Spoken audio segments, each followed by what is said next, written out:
This morning, stunning new footage appears to show the engine missing on the UPS cargo plane just as it crashes in Louisville, Kentucky. The plane is coming down, and you see the left engine is already gone. NTSB investigators say it detached during takeoff. That engine later found on the runway. The crash killed at least 12 people. It destroyed multiple businesses. We've also learned the plane left behind a debris field about a half-mile long that includes nearly 300-foot long gash on the roof of a UPS warehouse. Let's go to CNN's Lee Waldman. She's in Louisville this morning. Lee, obviously investigators are now on site trying to get all of the details. What are you learning? Well, Jessica, like you mentioned, they got on site here yesterday, so today will be their first full day conducting that step-by-step walkthrough of this massive debris field that's left behind from this devastating crash here. We know at this point they have recovered the black boxes from those planes. NTSB telling us that the boxes did suffer heat, but they're built to withstand that. They can still gather data from it. They're also asking people who live around here, who have surveillance cameras, to share those videos with them, calling those valuable assets. It's something they're going to be analyzing to try and determine a probable cause of what went wrong here. And we mentioned that video of what appears to show the engine off of that plane. The NTSB confirming that. And last night, as we were here, we saw part of that engine actually being hauled away on the back of a truck here. It's all part of this extensive investigative process that the NTSB is going through here. We're hoping to hear more from them today about this ongoing investigation, but there's also a very real impact to the community here. Businesses surrounding the Louisville Muhammad Ali International Airport, including a business that had a lot of damage to it itself. The owner of that company, a recycling company, saying it was like hell's fury here after that plane crashed.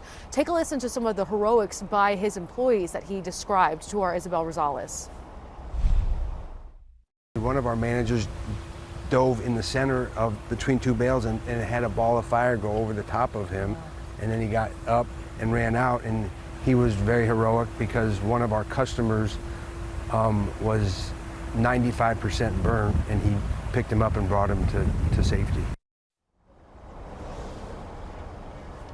We've heard from hospital officials who say they have 2 people currently being treated for critical injuries because of burns. They've treated other people for blast injuries as a result of this crash. 12 people are dead as a result of it. They fear that number is going to continue to rise. And Jessica, something so heartbreaking here is that one of those victims is believed to be a young child.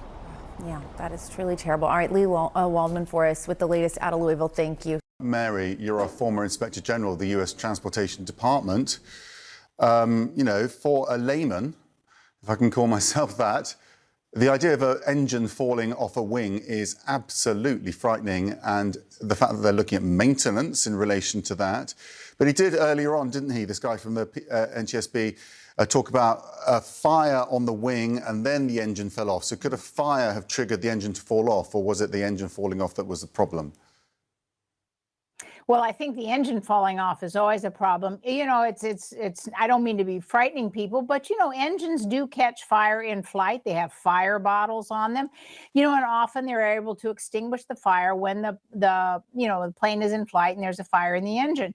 Here, I think he pretty much confirmed that that engine fell off in the takeoff roll, and that is a rare event. Now, there have been accidents, and the NTSB will do this. The NTSB will go back through history at other accidents where this has occurred. One happened back in the late 70s. It was about 1979.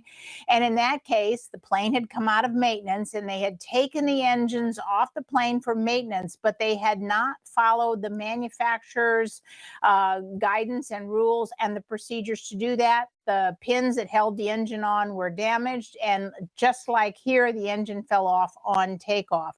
And so they will go back and look at those prior incidents that happened to be a DC-10 This is an MD-11, a similar plane, but newer, more recent in manufacture, but they will do that. So it is an important confirmation that video showed that this engine came off and that they have a pretty big team, 28 already, and they will be adding more, but one of those teams is maintenance. So already, since an engine did come off, you always have to look at maintenance. I mean, it's just a big issue because it is rare, much rarer than engine fires.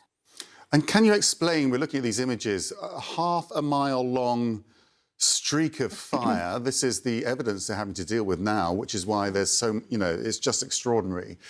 Why so much fire? Because the engine, it was full of fuel? Yes, 38,000 gallons of fuel, weighs over 300,000 pounds, and that is a lot of fuel.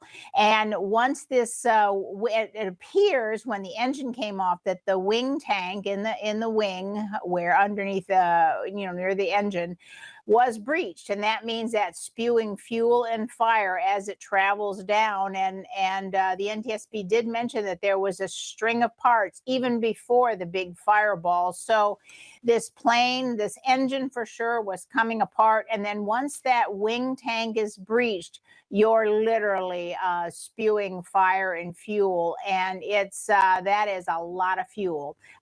38,000, some people say 36,000 gallons of fuel, 300,000 pounds of burning fuel. I mean, it's in some ways, it's almost lucky that it wasn't more than a half a mile. When I saw the first pictures, it looked, huge, longer than half a mile. But remember, the NTSB is used to dealing with huge debris fields. They've scoured the ocean floor. TW-800 blew up in flight, and they scoured the Atlantic Ocean. The other investigators, not the U.S., but others scoured the South Indian Ocean. They walked miles and miles through Scotland fields looking for parts of Pan Am 103. They are used to this. And by the way, there's great computer programs and AI that help you log every part, every little piece that you find. You can log it right on the spot when you do it. So they will be assisted by computer technology. Joining me now, CNN aviation analyst Miles O'Brien. Miles, what might cause an engine to fall off a jetliner right after takeoff? Well, Anderson, it's almost inescapable that you have to look at maintenance records. And really, in this case, while it's good they found those black boxes, the real evidence, the telltale on what happened is going to be in the wreckage itself. There will be pieces of metal that will tell a trained investigator and eyes that are used to looking at these things what exactly failed and how it failed. But engines are not supposed to fall off wings. And there's really no other way to consider this one except for the fact that some sort of maintenance error occurred. I mean, it's incredible to imagine that even a piece of metal from the engine would survive a blast like that with all the jet fuel and the fires we've seen. Yeah, I'm sure a lot of it was, because of the heat of the fire, I'm sure some of it was lost. But these investigators are pretty good at finding these key pieces that lead to understanding what exactly happened. There's a strange echo here, Anderson. It's a long time ago, but in 1979, an American Airlines DC-10, which is the forebearer aircraft of the MD-11, almost the same design, taking off from Chicago O'Hare, and its left engine fell off, and all the people on board that aircraft, 273 of them, died. And it turned out in that case that the maintenance team was using an improper technique to attach the engine after they did work on it. So it'll be interesting to see where this goes. Clearly, the crew did not have a chance in this case at all. It wasn't weather, so we're going to be focusing pretty carefully here on maintenance.